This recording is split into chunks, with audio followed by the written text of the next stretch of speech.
السلام عليكم ورحمة الله وبركاته. دمانتين وإذن سلامين مالك ساجوكتان كسو دو فيديو جينا مانتا وأن كسو قادن دورنا سؤال أنا سوي ديسين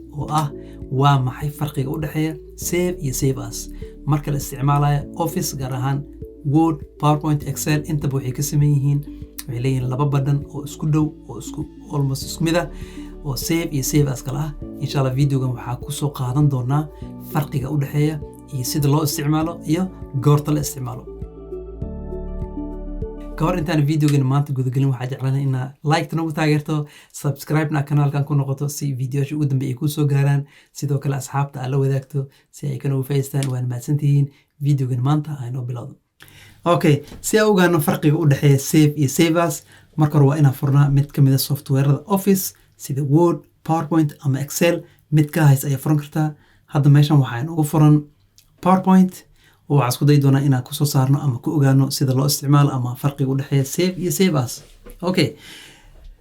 وحاكو رندونا سيف سوابتو فايل كستو أو عصب آفرتو أو كميدا وورد باوربوينت إكسل تلاوضو ورس أقادس وحيتهاي إنا سيف تاوتو سيف وبرنا كاس خوري أيا كفر كرتا أما وحاتي كرتا فايل مركا تكتو وحاتيسا سيف وحان لوسو قابيا شورت كات كيسا كومان اس هدي استعمال اسماك هدي ويندوز استعمالي سد waxaa taaban kartaa options s ayaa isku taaban kartaa labadaas kadib uu ku keedsamaya marka u horeys aad taabato save waxaa lagu weydiinayaa meesha ku save gareynaysid iyo magaca u bixinaysid filekan hadda u fiirso filekan magac ma laha qaybta sare presentation 3 ayaa la siiyey laakiin haddii aad save taabto waxaa la weydiinayaa meesha ku kaydin lahaa iyo magaca u bixin lahaa okay iyo xataa powerpointiga formatkaa siin lahaa intaba maaragtay awood ayaa u leeyahay waxaa bixinaa test 2 u bixi magaca rabta bixin kartaa kadib folderka rabta ay gelin kartaa markaas okay waxaa kale awood u leedahay inaad format ka bedesho oo powerpoint hore u bedesho haddii aad rabto qof powerpoint duq haysto inaad la wadaagto waa u bedeli kartaa haddii aad rabto online location waa ku save gareyn kartaa fursado badan ayaa haystaa marka save-ka koowaad aad taabanaysid kadib save ayaa taabanaysaa anada desktop ayaa ku save gareyn doonaa okay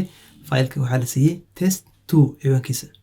hadda waxa awood leeyahay in aan filekan wax ku soo kordhiyo hay ahaato qoraalo sawiro iyo visual maaragtay waxyaabo oo sida falaaraha iyo waxyaabo lamid ah shapes oo ku soo dar kara maadaama fileka save gareeyay waxa awood u leeyahay in aan maaragtay wax ka bedelo ama aan ku soo kordhiyo sawiro qoraalo waxa rabo ayaa ku soo kordhin karaa hadda waxa isku dayan aan sawir soo geliyo filekii ama powerpointiga sawir ayaa soo geliyay markaan u fiirso haddii aad tago save toos ayaa loo save gareynaa ma li weydiinayo meesha lagu save gareynayo u fiirso save markaa taabto ma li weydiin magac inaad siiyo ama meel kale aad geeyo sababtoo ah boos ayuu haystaa meel ayuu ku save gareysan yahay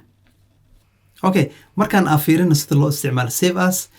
as waxaa laga helaa file waxayna ku taalaa save-ka hoostiisa waxaan loo soo gaabayaa shift command s haddii aad isticmaalisid mac haddii aad windows isticmaalaysid waxaad taaban kartaa shift options s waa shortcut save as markaa taabto waxaa la siin doonaa dooqi haystay save marka u horeysa aad taabanayo okay save as markaa taabto hadda waxaa la siinayaa filekii magaca waa ka bedeli karaa boos cusub oo guurin karaa filekii formatka ama powerpointiga sanadkuu yahay waa ka bedeli karaa ama formatka export pdf waa ka dhigi karaa iyo powerpointyaal oo hore haddaa rabto qof inaad la wadaagto u bedeli kartaa sidoo kale online waa ku save gareyn kartaa hadda u fiirso booskii hore oo yaala kii hore ku save gareyna save-ka haddii aad ku daayo oo aan magaca wax ka bedelin waxa dhici doona u fiirso waxaana la siiyey test 2 already exist test 2 folderkan desktop hore ugu jiray meel kale oo ina geeyo marka si aad ugu badbaado errorkan ama waxna la soo diray messagekan cancel haddii aad geeyo downloads marka waa folder kale haddii aad ku kaydiyo save okay ma la ogola laba file oo isku magac inay hal folder ku wada jiraan sidaas darteed waxaa lagu leeyahay magaca wax ka bedel ama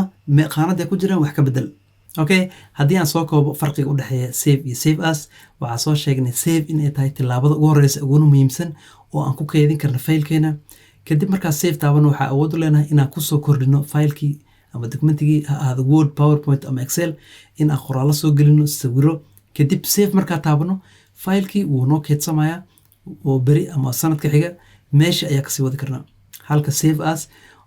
waxaa fursad u leenahay inaan fileka magaca ka bedelno meel kale inaan u guurino iyo formatkaba inaan ka bedelno okay waxaa rajaynaya inaad fahamteen videogan haddii ay haysaan su'aalo tala soo jeedin markasta ha ilowin inaad commentiga hoos inoogu soo qori kartaan haddii ay jiraan videoyaal kale aad jeclaan lahaydeen inaan soo sameyno fadlan ayadana commentiga noogu soo qor okay ilaa dhammaadka video haddaad soo gaartay fadlan nagu taageer inaad like-ta saarto subscribe-na ku noqoto asxaabtana la wadaagto waana mahadsantihiin waxaana inoo ballan insha allahu video kale